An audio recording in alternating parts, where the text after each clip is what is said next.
প্রিয় শিক্ষার্থীরা, এই ভিডিওতে আলোচনা করা হবে দশম শ্রেণীর প্রশ্নবিচিত্রার মডেল কোশ্চেন পেপার 2 এর সমস্ত এমসিকিউ ও এসএকিউ এর প্রশ্ন উত্তর নিয়ে। তো যাওয়া যাক প্রথম প্রশ্নে। লোকটির মাথায় কি তেল মেখেছে? লেবুর তেল। বাইজির ছদ্মবেশে হরিদার রোজগার হয়েছিল 8 টাকা 10 আনা। নদের চাঁদ ছিল একটি স্টেশনের স্টেশন মাস্টার। কৃপা করো, পদ্মা কার কাছে কৃপা প্রার্থনা করেছেন? নিরঞ্জনের কাছে। তোরা সব জয়ধ্বনি কর কবিতায় বাক্যটি কবার ব্যবহৃত হয়েছে? 19 বার। অস্ত্রের বিরুদ্ধে গান কবিতাটির কবির কোন মূল কাব্যের অন্তর্গত? পাতার পোশাক। লিপি শিল্প কথাটির সঙ্গে কার নাম সংযুক্ত আছে? সত্যজিৎ রায়ের। যাদের জন্য বিজ্ঞান বিষয়ক বাংলা গ্রন্থ বা প্রবন্ধ লেখা হয় তাদের প্রথম শ্রেণীটি ইংরেজি জানে না বা অতি অল্প জানে। মাতৃভাষার পদ্ধতি আয়ত্ত করতে হয় প্রীতির সঙ্গে। বাঘে গরুতে এক ঘাটে জল খায়, এই বাক্যের কর্তাটি হল সহযোগী কর্তা। অনুসর্গের অপর নাম কর্মপ্রবচনীয়। যাকে তুলনা করা হয় সেটি হল উপমেয়। কনক লঙ্কার দশা সমাসবদ্ধ পদ্ধতিটি হল উপমান কর্মধারয়। তোমার নাম জানতে চাই কোন ধরনের বাক্য? নির্দেশক বাক্য। বাক্য শব্দের অর্থ শব্দের প্রকাশভঙ্গি। ক্রিয়ার ভাবটি প্রধান হয়ে ওঠে ভাববাচ্যে। প্রচলিত বা সংস্কৃত ব্যাকরণ অনুসারে বাচ্য হল 4 প্রকার। 2 দাগের প্রশ্নগুলি। 2-1। ইত্যবসরে এই ব্যাপার কোন ব্যাপারের কথা বলা হয়েছে? তেওয়ারি বর্মা নাচ দেখতে ফয়ায় গিয়েছিল আর অপূর্ব তখন অফিসে ছিল। এই অবসরেই অপূর্বর বাসায় চুরি হয়ে যায়। উদ্ধৃত অংশে এই চুরির ব্যাপারটির কথাই বলা হয়েছে। বড় ভয় করিতে লাগিল নদের চাঁদের। নদের চাঁদের ভয় করার কারণ কি? বর্ষার জলে উন্মত্ত নদীর রোষে ক্ষোভে ফুঁসে ওঠা রূপ দেখে দিশেহারা নদের চাঁদের ভয় হয়েছিল নদীর আর্তনাদি জলরাশি যেন গোটা বৃষ্টিকে ভাসিয়ে নিয়ে যাবে। ওরা ভয়ে কাঠ হয়ে গেল। ওদের ভয়ে কাঠ হয়ে যাওয়ার কারণ কি? অনেক কষ্ট করে ইসাবের বাবা নতুন জামা কিনে দিয়েছিল ইসাবকে, আর সেই জামা প্রথম দিনেই কালিয়ার সঙ্গে কুস্তি লড়তে গিয়ে ইসাবের নতুন জামার প্যাকেট ছিঁড়ে গেল। জামা ছেঁড়ার জন্য বাড়িতে বকুনি বা খুব মারবেন সেই ভয়ে ওরা কাঠ হয়ে গিয়েছিল। তা হোক, বক্তা কি বলতে চেয়েছেন? তা হোক শব্দ দুটির সাহায্যে বৃষ্টির পূর্বাভাস উপেক্ষা করাকে বোঝানো হয়েছে। 5 দিন অবিশ্রান্ত বর্ষণের শেষে নদীকে দেখার সুযোগ নদের চাঁদ কোনো মতেই হাতছাড়া করতে চায় না। পরম সুখ কাকে বলে জানেন? বক্তা পরম সুখ বলতে কি বুঝিয়েছেন? বক্তা অর্থাৎ বিরাগী পরম সুখ বলতে বুঝিয়েছেন সব সুখের বন্ধন থেকে মুক্ত হয়ে যাওয়া।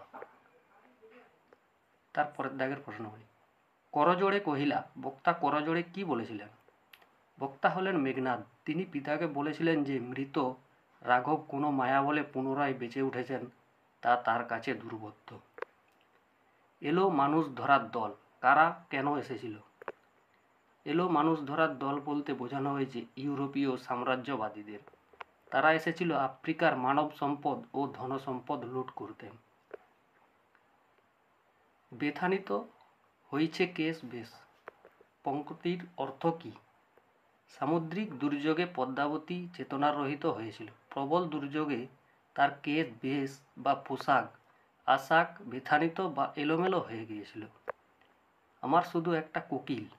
কোকিল কি করবে? কোকিল পারিপার্শ্বিক হিংস্রতা ও নৃশংসতাকে দূর করে হাজার উপায়ে গান বাঁধবে যা শান্তির বার্তা গ্রহণ করে আনবে। সব চূর্ণ হয়ে গেল। কি ও কেন চূর্ণ হয়ে গেল?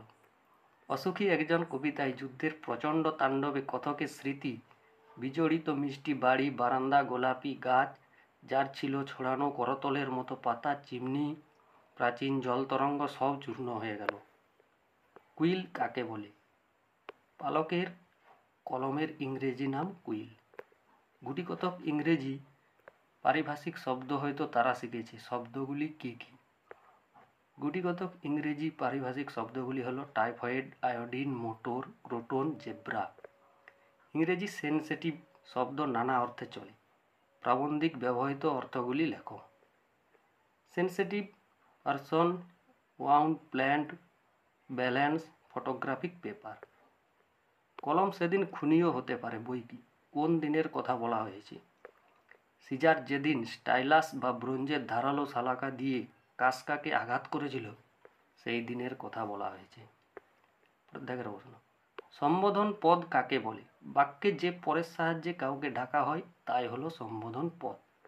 উদাহরণ, ওরে আজ তোরা যাস নে ঘরের বাইরে। শিকারি বেড়াল গোফে চেনা যায়। রেখাঙ্কিত পদটির কারক ও বিভক্তি নির্ণয় করো। করণ কারকে এ বিভক্তি। বাক্যাশ্রয়ী সমাস কাকে বলে? উদাহরণ দাও। যে সমাসে সমাসবদ্ধ পদকে আশ্রয় করে এক একটি বাক্যের অর্থ প্রকাশিত হয় তাকে বাক্যাশ্রয়ী সমাস বলে।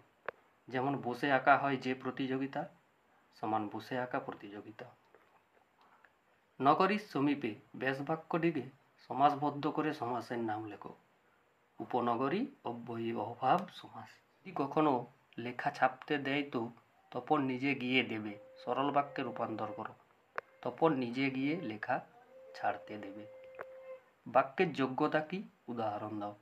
বাক্যে মিলিত পদ সমষ্টি সঙ্গত অর্থ প্রকাশ করলে এবং বাক্যের অর্থ ও ভাব উপলব্ধির পথে কোনো রকম বাধা না হলে তা যোগ্যতা বলা হয়।